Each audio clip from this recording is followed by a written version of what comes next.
আমি মা হইনি, মায়ের স্বাদটা আমি জানি না, তবে আমার মাকে আমি ফিল করি অবভিয়াসলি। আমি জানি আপনি এই প্রশ্নটা করবেন, আপনি করবেন না, অন্য কেউ একজন করবে অবভিয়াসলি। ম্যাডাম ফুলি যখন আপনি পুরানো পুরানো কথা আসলে কেউ শুনতে চায়।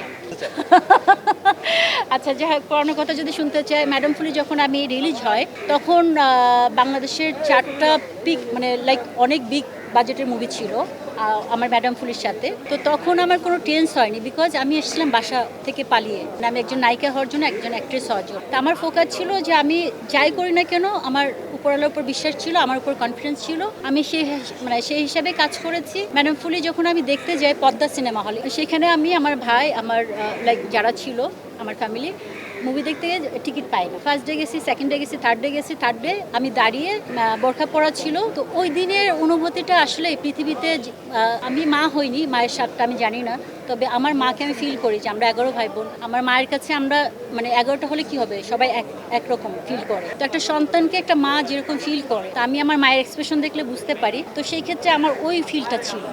Enough is enough. আল্লাহ যদি এরপরে কিছু চায় আমাকে আর উনি ইয়ে করবে না। আমি মানুষকে ভালোবাসতে চাই, আমার ঘরের সৌন্দর্যটা সবসময় থাকবে, এটাই তো চাইবো, তাই না? তো সেই ক্ষেত্রে ঘরের একটু কালার চেঞ্জ হতে পারে, কালারটাকে আবার চেঞ্জ করা যেতে পারে। তো সেই ক্ষেত্রে একটু ড্যামেজ হয়ে গেছে, ঠিক হয়ে যাবে, কালার করলে ঠিক হয়ে যাবে।